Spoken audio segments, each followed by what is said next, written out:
Nanalo ng masarap na merienda sa huling reward challenge. Sarap. Marvin at Jeff nagkaroon ng lover's quarrel. Ikaw, you're a very, very poor me. Yung poor me, everything, parang kawawa ako. Ako yung kawawa. Ganun. Well, hindi ako yun. Yun, poor me. You're a poor me. You're such a poor me. Isip ko, buti na lang hindi ko pinagpalit yung boyfriend ko sa kanya habang hindi pa too late. Time starts now. Sa laban ng palakasan, muling nanaig ang Puror Tribe sa huling immunity challenge. Natanggal na! Color wins immunity!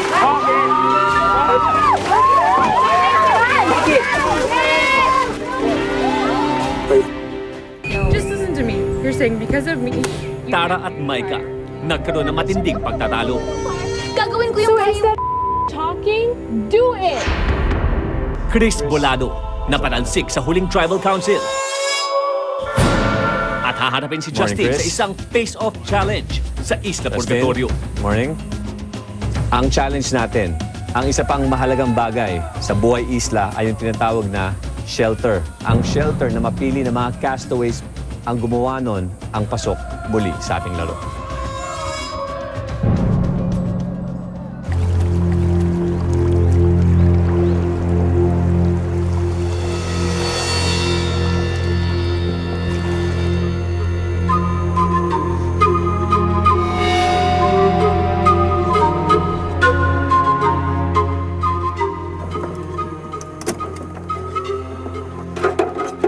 Kinaumagahan ako yung nagluto, nag-prepare ng food, and everything for us. Tapos, yun na nga, kinonfront ko sila, ginising ko talaga.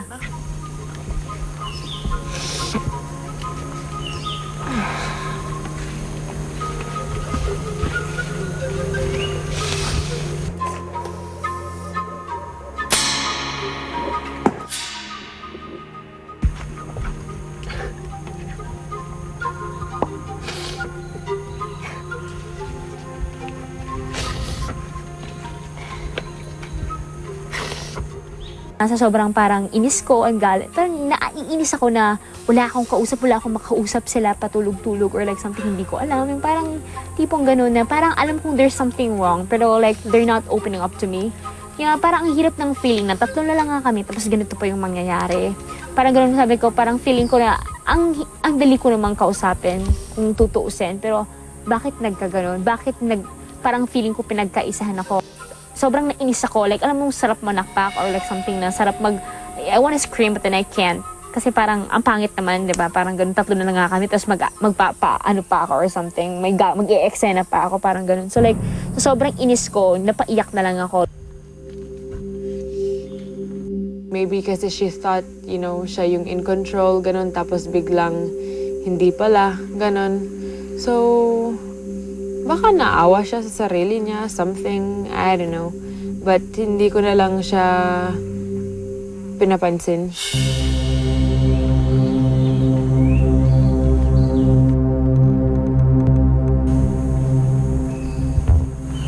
Charles, usapan mo ako.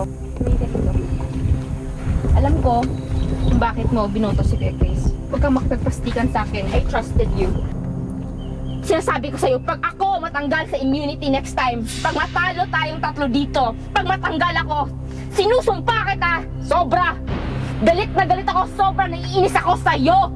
Kasi hindi mo sinabi sa akin na pag-isipan ko yon kung sinong dapat tanggalin, ikaw yon! Pero pinili kita! Ayup ka! Sinabi ko sa'yo! Tell me honestly! Pero anong ginawa mo? Naisip ko yon na hindi i-boot out si Micah kahit paano! Huwag mo akong tulog-tulugan, huwag kang patulog-tulog dyan! Kasi ako, gising ako, kanina pa! Huwag kang makipagplastikan sa akin, sabihin mo sa akin! Dahil ako, naging honest ako sa'yo, hindi ko inimposa yung weak ka! Dapat ikaw yung matanggal sa totoo lang! Pa-thank you ka pa sa akin? Ano kala mo, ha? Umiiyak ako dahil naiinis ako sa'yo, gusto kitang litsihin! Dahil dapat sinabi mo sa akin para makapag-decide ako at binutan ko na rin si Kuya Chris!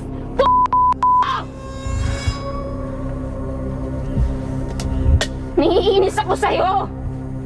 Naging honest ako sa'yo! Tapos ganyan gagawin mo sa akin? Ayup ka? Huwag mo akong gawin panga. Huwag niyo ako pagkaisahan. Kung sinabi mo sa akin yun, di ba mas magagawa ko? Huwag mo sabihin sa akin kagabi, 20 years old na ako, alam ko ang desisyon ko. Kala mo ha? Huwag mo akong tulog-tulugan, pang tulog-tulog ka, konsensya di amor ka? Hindi kita binoto? Never pa? Ano ibig mong sabihin? Sinasabi ko sa'yo, pag matanggal ako next immunity, sinusumpa kita! Sinusumpa kita, Charles. Hindi na kita kakausapin. Alam mo kung anong plano natin. Alam mo kung anong sinabi ko sa'yo last time. Alam mo kung anong sinabi ko sa'yo last time. No, that's enough. It's either si Micah or si Chris. That's enough, girl.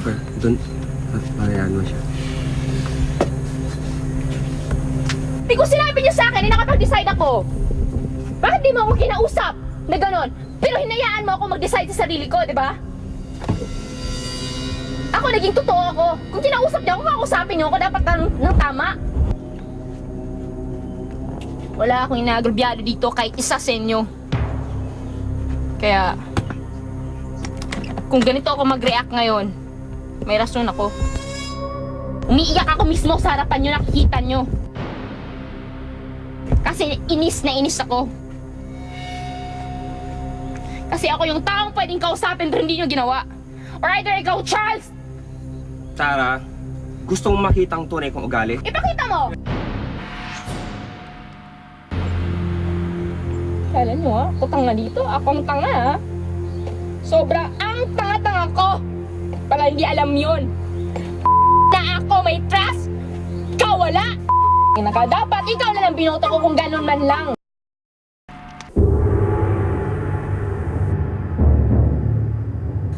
Tara, gusto mong makita ang tunay kong ugali? Ipakita mo! Ako, Ipakita mo! pero di ko na lang gagawin sa'yo. Ipakita mo! O sige, ipakita mo! Bakit? May rason kang magalit sa akin? Anong rason mo magalit sa akin? That's ha? enough. Anong rason mo magalit? Hindi! Siya ang kinakausap ko, Micah! Anong rason mong magalit sa akin, Charles, ha? Anong rason mong magalit sa akin, ha? At least pinalabas ko yung totoo, di ba? Anong rason mong magalit sa akin? Bakit di ka makapagsalita? Akala ko matapang ka! Mo akong ginaganyan! Huwag mo ako dahil hindi nanay ko, teacher ang mother ko. Ikaw kaya, Hindi ko inaano ang mami mo. inaano ang mama mo. Iba yun. Pero huwag mo nga akong mumurahin na ng ganyan. Huwag mura ako. Problema mo na yun. Or problema ko na yun. Pero hindi na kita wala rin mangyayari kahit nakatulan kita. Okay. Sabi sinasabi ko sa'yo. Ayaw kitang dahil alam kong Anong ano? Ha? Anong ano? Inaano kita? Bakit naging masama ba ako sa'yo?